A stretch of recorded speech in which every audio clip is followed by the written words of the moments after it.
I dare you to try to explain the 100-ton granite boxes at the Serapeum of Saqqara in Egypt. There's 24 of these massive granite enclosures, and you won't believe the official explanation for them. All 24 of them were moved into this underground complex dating to about 1400 BC, where they now sit. And the craftsmanship of these boxes is once again insane. Perfect right angles and parallel sides leveled with machine-like precision, you know the drill. Made of granite, which reminder is harder than steel, using bronze and stone tools that are softer than granite. Like, you know, using a plastic knife to cut through a car door. Try that out and let me know how it goes. But never mind that. I've already said it 100 times about all these other artifacts and ancient architecture throughout ancient Egypt, because these boxes, they're different. Let's start with the sheer size, about 100 tons each, and barely even fit through the hallways they would need to pass through to be placed in the pits that they currently sit in. As we can see from this unfinished box here that was abandoned in one of the passageways at the Serapeum. If you couldn't tell, they're also made from a single piece of granite each, so it's not like they took smaller pieces and just glued them together. One big ass brick of granite, hollowed out from the inside into a perfect box, absolutely zero room for any mistakes. And I find it extremely difficult to imagine how, once again, this sawing method could hollow out a granite box like this with flawless accuracy, because 100 tons is a lot. The experts claim that we might be able to move 100-ton objects using primitive methods as long as we had enough people, which according to them is about 400. Tell me, how on earth would 400 people be able to coordinate moving 100-ton blocks in cramped hallways like these and around these super tight corners? For reference, this is what 400 people looks like.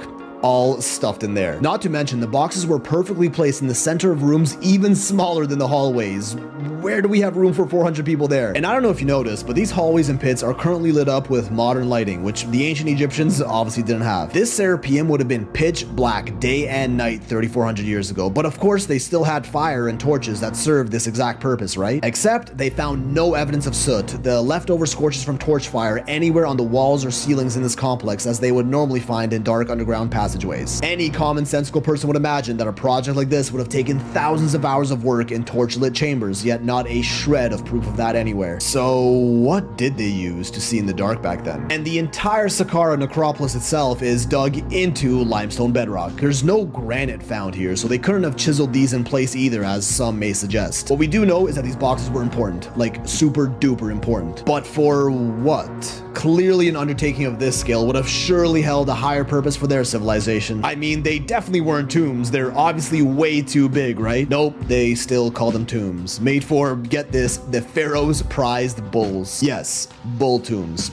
They said it, so it must be real. Now, upon discovery in 1850, most of these boxes were already open, their lids either gone or moved over, so whatever was inside had likely already been stolen. You know, by those pesky thieves that conveniently steal everything that historians have no evidence of. But they found one box that was completely sealed, lid fully intact, so the bull skeleton must still be inside. A perfect opportunity to prove this theory. Well, firstly, they couldn't lift the lid, which is only about 30 tons, as they weren't able to get enough manpower in the room to even budge it. Yet the Egyptians somehow moved the entire 100-ton blocks themselves into those rooms thousands of years earlier. Makes sense. So they did the only logical thing that anyone from the 1800s would do in such a scenario. Blow it the f up with TNT. Yeah, for real. Archaeology was pretty savage back then, which finally revealed the truth that the boxes at the Serapeum of Saqqara were filled with nothing.